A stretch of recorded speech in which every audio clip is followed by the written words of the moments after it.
Hi guys, this is jason.com and I'm here with the famous Apple Watch. This is the first Apple smartwatch and it was launched in stores this April. There are three versions of it: the Apple Watch, the Apple Watch Sport and the Apple Watch Edition. Those also come in two extra versions, two sub versions so to say, the 38mm version and the 42mm version. We have the Apple Watch Sport 42mm aluminum model that costs $399. Well, as I said before, there are three main versions here. We got the Apple Watch, Watch Sport and Watch Edition, with the edition being made from gold, 18 karat gold. And the cheapest model one can get right now is the $349 Apple Watch Sport 38mm version, and then there is the edition, which is the most expensive, 18 karat gold, and about $10,000, but it can go up to $17,000. Now, as far as the design is concerned, the Watch Sport that we have here is made of aluminum. The body is made of aluminum and it comes in 38mm or 42mm versions. There are 10 sub models of the Apple Watch Sport, while the Apple Watch version has stainless steel for a case. It has 20 models, starts at $549, and the Apple Watch Edition has 8 models and it comes in 18 karat rose gold or yellow gold. Those things you heard before, those measurements, well, the height is 42mm here, not the diagonal like some makers specify, and the width in this case is 35.9mm. The thickness is 10.5mm, so quite bulky even when compared to other modern smartwatches. The weight is around 30 grams without the band, as far as I know. The design is typical for Apple, unibody. Reminds you of its phones, of its iPhones, with rounded edges, as you can see. And we got up front here the 2.5D Ion X glass protection. The Apple Watch model has sapphire glass, while the Watch Sport, this one, has 2.5D Ion X glass. We got this silicone band here. It's pretty thick and kind of makes your arms sweat. Overall, the watch is very light and small. You don't feel like you're wearing it. And now let's analyze its sides. So at the front we got a screen that's a bit curved, as you can see, but only a bit. At the back we find multiple things. We find the sensor for the pulse, we find the speaker here, or microphone here, and you also attach the magnetic charger, the magnetic induction charger, to this area in order to charge the device. There are also two small buttons here, one here and one here, that will allow you to detach the straps in a very nice way. So you basically press the button and then you do something like this and you swipe away this strap. Very easy, very intuitive, and I like that system very much. I'm growing fond of it every day now. Okay, then you put it into place and it fits perfectly. Very nice way to detach the bands compared to other smartwatches. We continue the analysis of the watch's sides. At the left side we have absolutely nothing, unless you count the speaker and microphone that we placed at the back. And on the right side we have the crown button that you can rotate in order to zoom into apps or scroll through lists or other things that you'll learn later on. And this physical button here that has multiple roles. It can be used for on-off functionality, to trigger the power saving, and to access your favorite contacts doing something like this. Okay, both buttons have good feedback. At first sight the crown button may feel a little too loose when it comes to rotating, but then you get used to it and it's quite comfy. So both buttons with excellent feedback.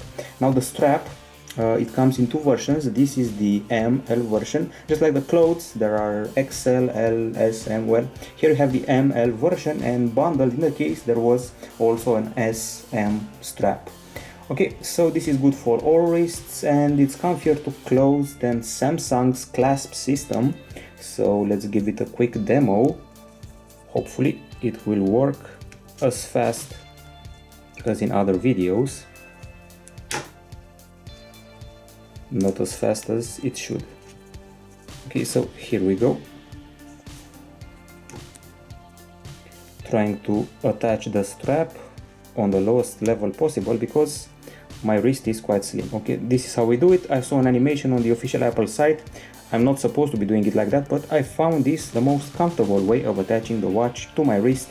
It feels once again very light and very comfy on my wrist. I can't even feel like I'm wearing it, which is quite nice. Okay, the design grows on you as time passes. It's comfy, it's quite good looking, but it makes you sweat, and that's the fault of the strap. From what I've seen, the Apple Watch version, not the sport one, not the edition one, has a magnetic type of bracelet. From what I've seen, I haven't tested that, but this one definitely makes you sweat, especially in the summer.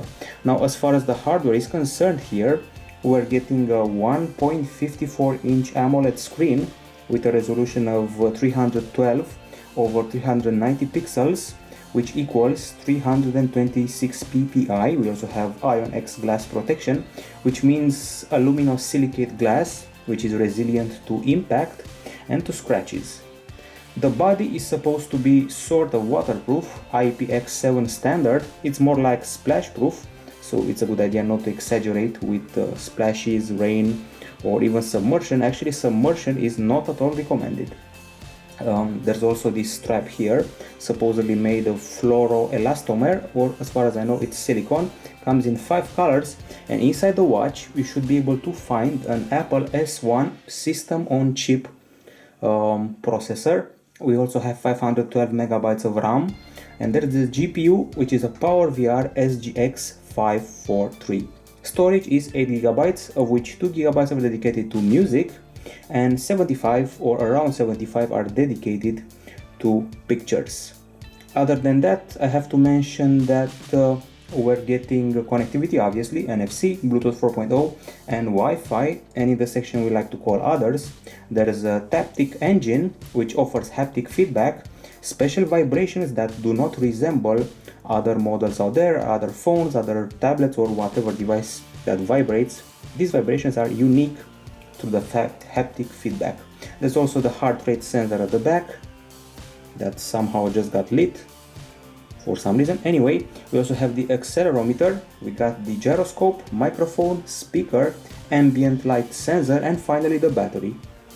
As far as we know, the 38mm version has a 205 mAh battery, while the 42mm version has a 246 mAh battery.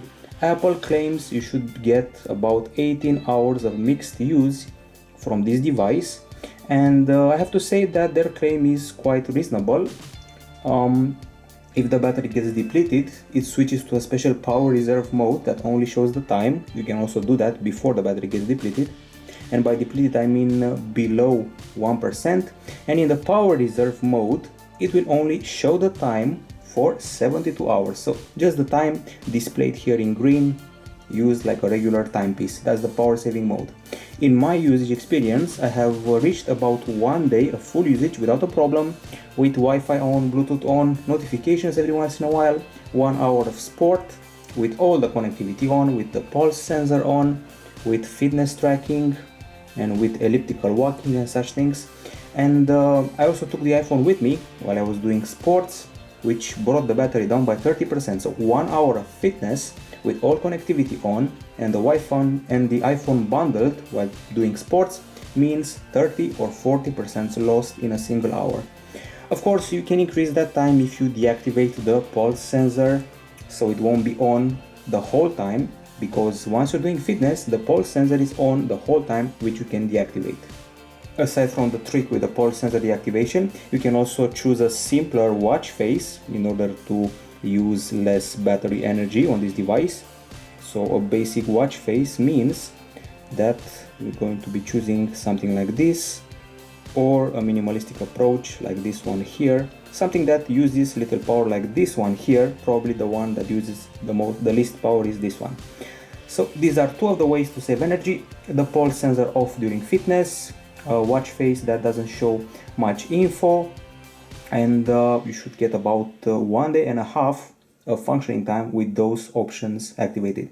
I did a comparison. The Samsung Gear Fit offered me 3 days of usage, the Samsung Gear 2 Neo offered me 2 days of usage, and the Samsung Gear S 1.5 days of usage. The Apple Watch was pretty much okay. I got to 1 day and a half with this model right here that has been paired to this iPhone 6 Plus. So once again, 1 day and a half of usage. If you're really a cheapskate and don't have many notifications, you can even reach 2 days. Charging is done through a special inductive charger that I've shown you in the unboxing, and it uses magnetic connectivity and induction. It's similar to the MagSafe cable. The charging is kind of long, it requires 3 hours, which may be a bit of a bummer because the Samsung watches I just mentioned require 2 hours and a bit to charge. And as I said before, you can save some juice with the power reserve.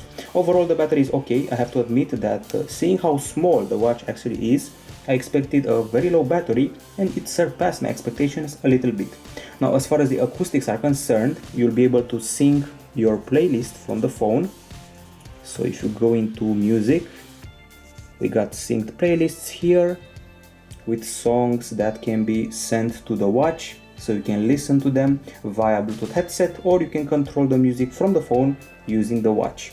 You can allocate space on the watch, and you're going to do that here. Playlist limit, as you can see, you can go up to 2 gigabytes.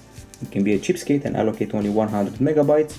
You can see the playlist limit by songs or by storage, and once again you can only listen to tunes on the watch if you have a Bluetooth headset and not by using the speaker here. So tough luck with that, no listening unless you have a Bluetooth headset. And you can also control the music on the iPhone, so let's do that.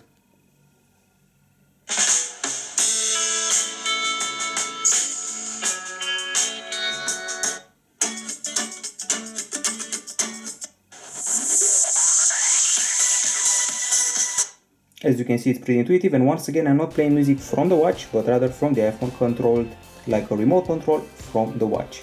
And since I'm speaking about acoustics, while you're taking phone calls with the watch, keep in mind that the maximum volume during calls makes the sound a bit unclear. It sounds a bit grainy, so to say. If an image can be grainy, then I guess a sound can be grainy. Anyway, I kept the volume at 50% and was happier with that. At full volume it sounded a bit metallic and I didn't like the quality during phone calls. So overall I would say that these speakers here are a bit underwhelming when it comes to quality in calls. I imagine that if you could play music without a headset, they would also be underwhelming. Now the screen is an aspect I really like. As you can see, we got bright colors here, and we also have a few pictures that have been synchronized from the handset. You can zoom in using the crown button. Anyway, vivid colors, a bright and crisp screen. It's an AMOLED after all, 1.54 inches, 312 over 390 pixels and 326 ppi density. It has ION-X glass and great viewing angles, no matter the angle. And you can see these pics here with very crisp reds, nice yellows and blues. Colors are good and realistic. It behaves very nicely in sunlight, absolutely no problem. Great contrast, deep blacks, and even at a lower brightness, it performs greatly. Actually, you could keep your Apple Watch the whole time at 50% brightness or less and still it would be pretty bright. It's on par with the Samsung smartwatches, also with AMOLED panels that are a bit bigger than this one. There's no camera on the watch, but you can use its camera functionality to control the shooter of the iPhone. I'm connected to the camera right now, which took a while, and this is it. Whatever the watch sees, whatever the phone sees, excuse me, the watch also sees. So if I'm turning to selfie mode right here, the watch will also show that. Okay, so we're done with the camera, and there are only 2 buttons here. There's the shutter button and the timer button. Press the timer, it counts 3 seconds and it takes a shot. Press the shutter and obviously it takes the picture. Okay, so this is the remote camera functionality, and now we have to talk a bit about the software and experience. So this is compatible from the iPhone 5 upwards, so iPhone 5, iPhone 6, iPhone 6 Plus, which is this one here. And an interesting thing here, so let's keep the watch still for a minute. You can wake it up by a touch like this, or by holding it at the wrist and moving your wrist. That's the motion, so either move the wrist or either touch the screen and you get the same effect. You will wake up the watch. Now I'm going to talk about the user interface, and I'm going to start off with the home screen, which is the watch face. and by keeping the screen pressed you will be able to customize the watch face. As far as I know, there are 10 customization options. You got utility, modular, simple, motion, astronomy, color, solar, chronograph, Mickey, X large and new, with more to add in the future. Some of them have very nifty effects. So if you pick astronomy, as you can see, it looks very cool and very nice. And of course you can change it back to modular if you want to. And we also have this one here that's also beautiful with this butterfly, which we should be able to wake up in a very nice way. Okay, so that was strange. Now let's try and customize it.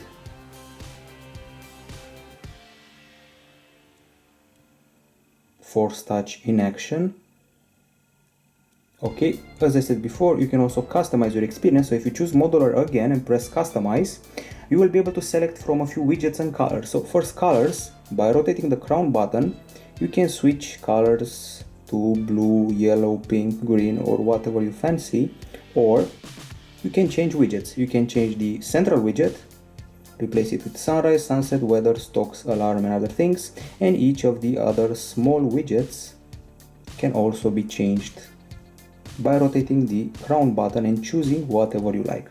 So that's the main watch face, with even more customization coming in the future, and that cool butterfly effect and more cool effects to apply as they appear. And you just saw a demo of force touch, which basically means pressing the screen like it was a resistive screen and interacting with it by opening a series of extra options.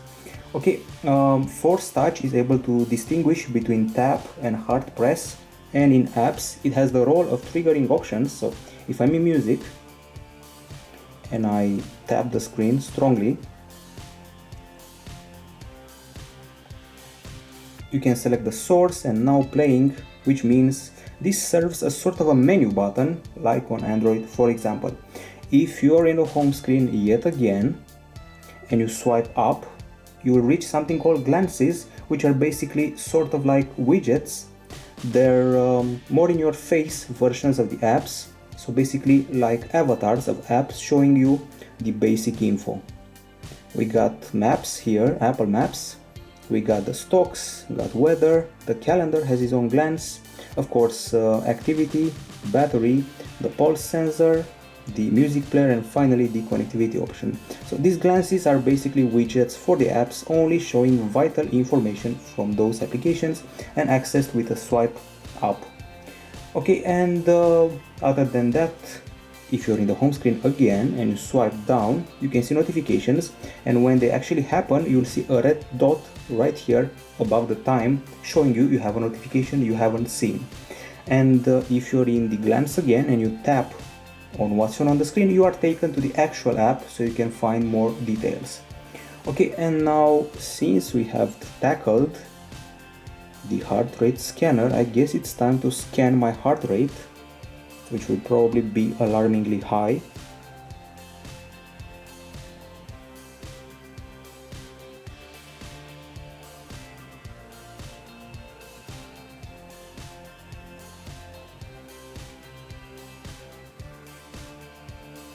Okay, 87 BPM, I've seen worse. Anyway, it also shows the last measurement, how minutes ago it was, and uses these cool sensors here. From what I heard, they're more complex than lasers. Anyway, I have to say that the measurement is not very precise. By simply walking outside, I supposedly reach 170 BPM, and from what I know, I don't have a special heart condition or anything like that, and reaching 170 BPM is not okay while walking unless you're running and not walking. And also while being very still and cozy in the bed, I reached 80 BPM, which once again is not okay. At some point, some person that tested the watch had 38 BPM, which means that person was almost fainted. So the heart rate sensor is not very accurate. Keep that in mind. Now I want to talk about the scroll button a bit more. As I said before, it allows you to scroll lists, like I'm doing here. I'm in a list and I'm scrolling using the crown button. And other than that, you can also use it to go back. So if you're in an app and you tap it, you go back. So it's also a back button, and it's also a go to apps button. You're in the home screen, you press it, you go to the apps area, and with a double press you can actually alternate between apps, sort of like multitasking. So this is the timepiece, the time controller, the chronometer, so to say, and you can alternate between mail and phone. So let's do that. So that's what it's all about, alternating in multitasking. Okay, then the OS offered here is Watch OS. We're running version 1.01. I know a newer version is coming in the fall, from what I know. You're going to be using a cloud of applications that's shown right here. It's a new approach. Rumors are saying that you're going to see it on the new iOS versions that will come in the following years. So this cloud of apps here can be opened up like this. You gently move the crown button and you enter the app that's in the, so to say, crosshair, that's in the center of the screen, the dead center, and that's quite nice. And other than that, if you keep the crown pressed, you should be able to trigger Siri, and let's see what happens here. Open music.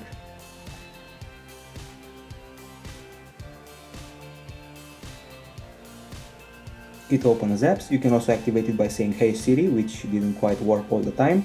And let's see what else we can find here. Show me Real Madrid score. Okay, in spite of not understanding what I want, it basically got it.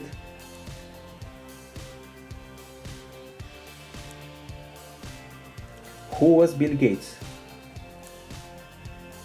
Who was Bill Gates? I mean, he's not dead, luckily.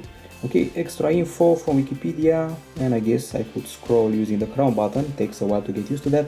So Siri seems to be working just fine, a bit slower than on the iPhone without a voice response as far as I can see. And you can also say, "Hey Siri, remind me to pick up milk," and also dictate texts, and I'll set it to call people and other things like that. So once again, Siri works okay, less fast than an iPhone, and sometimes doesn't open for whatever reason.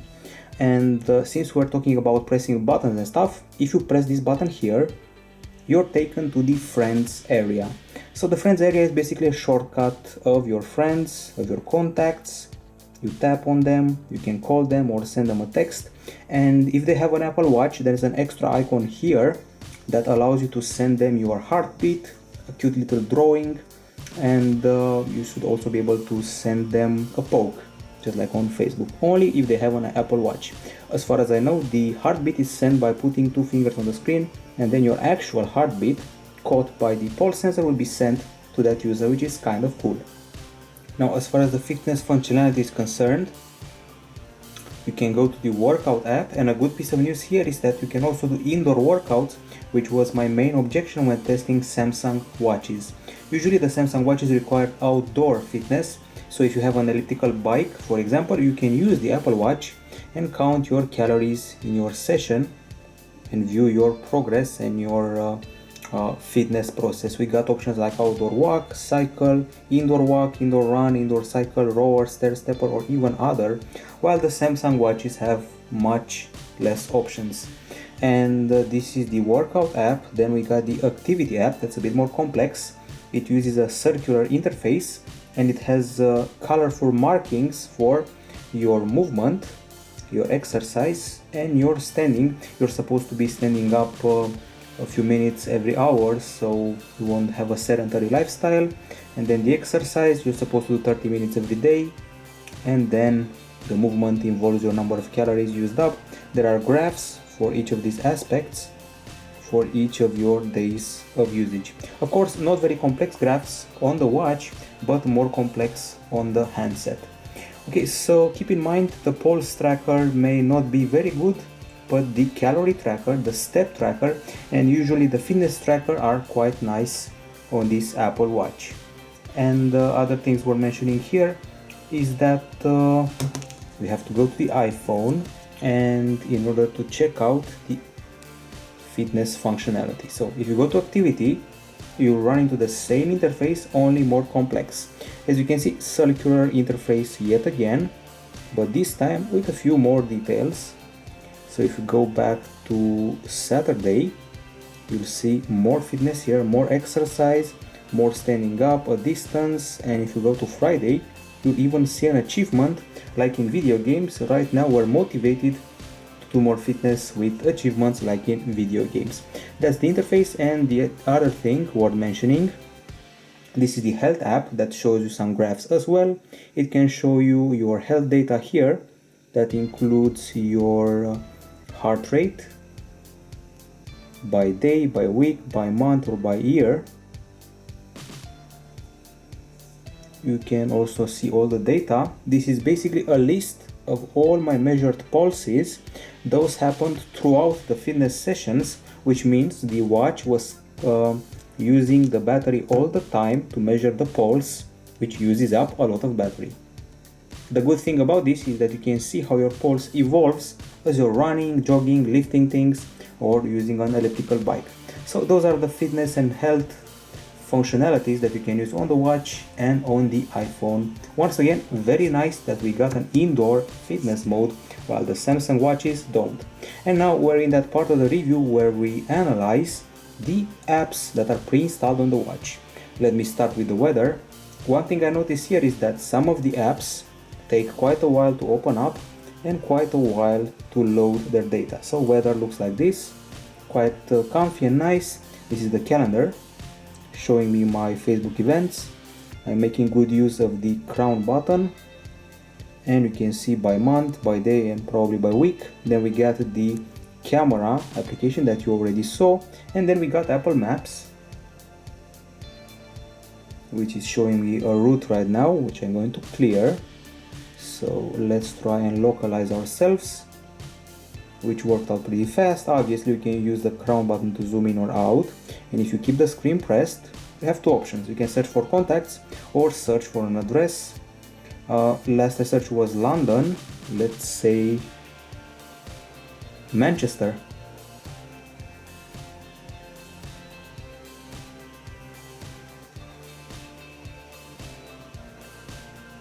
Okay, directions to Manchester, driving, a long drive, and that's the whole route throughout Europe. It's being calculated right now. A lot of countries in the mix. And here we go. We also have info here, the time it takes to do that route, and the steps, with some very nice info shown here with all the roads and all the distances you have to go. So this is the app's experience, the Apple Maps experience on the Apple Watch. Then we proceed to the music player that you already saw, and then we got the mail application. Very intuitive and simple. And an email looks like this. Of course, I can also scroll. It's hard to get used to scrolling once you keep doing the swiping thing. I have a mail from Flipboard. The text is very nicely shown on the crisp screen, so that's the email application. Further along we have the phone application with favorites, recents, contacts, and voicemail. As I said before, I find the maximum volume of the phone calls to be a bit bothersome, so keeping it at 50% would be perfect. And then we got the alarms, typical basic application. We also have the world clock. You can use the iPhone to add world clocks, more world clocks. And then we got obviously a shortcut to the home screen, to the watch face, a timer, and a countdown, or you can call it a reverse timer if you want to. People who do a lot of fitness need that. Then we got activity and workout next to each other.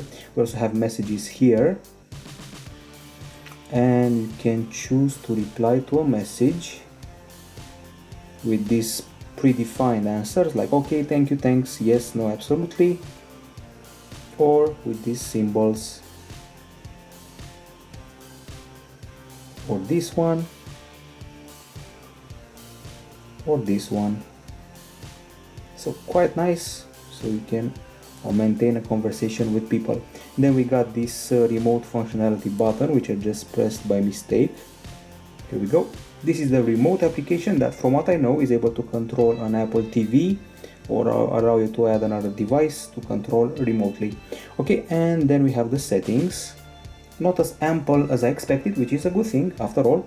We got a do not disturb feature, connectivity options, general with about, orientation, activates on retrace, accessibility, voice over, zoom and reduce motion, Siri, activated by Hey Siri or not, reset, brightness and text size.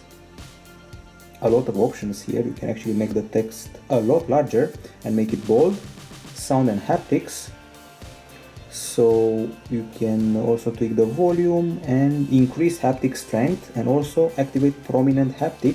So the Apple Watch will play a prominent haptic to pre-announce some common alerts. As I said, this model has a pretty special type of vibration that's different from standard vibration. It's like someone's giving you a nudge, a human subject I mean. Okay, and then the passcode, and those are all the settings. Other than that, we also have a gallery that allows us to see a few pictures from the iPhone, and then the passbook that's synced up as well. Then I also installed Twitter, one of those apps that takes a while to load, showing the timeline, or at least trying to, with pictures included, which is kind of cool. Very nice user interface. The people who rushed the most to get apps for the Apple Watch are the social networking companies, also the fitness companies and the mapping companies. Finally, the last pre-installed app is the stocks one. Keep in mind, Twitter was not pre-installed, I installed it. Okay, so those are all the apps we played with. I couldn't resist the temptation and also installed games. This one is RuneBlade. It also requires to be installed on the phone, not only on the watch. It's sort of an RPG, like back in the days. So we're on a quest. I killed 500 monsters. I have to kill this tormented boar. Then a possessed snake. I simply press the sword and then wait. And then I will meet a boss battle if I press the doors. And here I should be able to upgrade my sword by spending a lot of cash. Here I can unlock runes to unlock spells, and here I can see the map with the daily quest. And if you start the boss battle, you'll meet a huge guy that's hard to defeat, and you also have a red and green meter here that I'm guessing eats my hit points. So classical RPG, people played such games in the 1990s on their very old PCs, and it's a quite nostalgic experience. Okay, so RuneBlade, and then we got Letter Zap, which is basically like Words with Friends, only without friends. So this is Bear. Okay, this is a bit harder. What can it be? Volume, maybe. Okay, so far so good. Lice. 4-letter word is easy. And W, water. So these are the types of game you can play here. In case you're wondering, there were around 3,000 apps in the App Store for the Apple Watch. That was in April, now we're in July, so I'm guessing there are a bit more. As you can see, the games are not very complex, not just yet. Okay, it's time to go to the iPhone. Is that part of the review where we see what the Apple Watch experience is on the iPhone 6 Plus. This is the Apple Watch app. You can set up the app layout and move the apps around as you please in this cloud. We got airplane mode. We got Apple Watch here that's being paired. We got notifications, and you can take each app one by one and either mirror your iPhone or select custom for each of these apps, and you can choose to get or not get alerts from the applications. We also have glances. You can eliminate some of them. We actually have a lot of them. We also got the do not disturb feature, and general with the same options as on the watch, like orientations and such. Brightness and text size, again the same options. Sound and haptics, yet again. We also have cover to mute and prominent haptic here. Then passcode, health with your profile, and privacy in case you want to keep data private. Then activity that can show up in glances or not. Calendar, clock, contacts, friends. You can add more friends if you want to. And then mail, once again selecting to mirror the iPhone or not, messages, music, passbook, phone, photos, reminders, stocks, weather, workout, and the apps you have installed. Okay, so I have to mention that you can also choose how much of an email text to show. You also have special Gmail options, message preview, and all of these options here include all the time mirror the iPhone or not.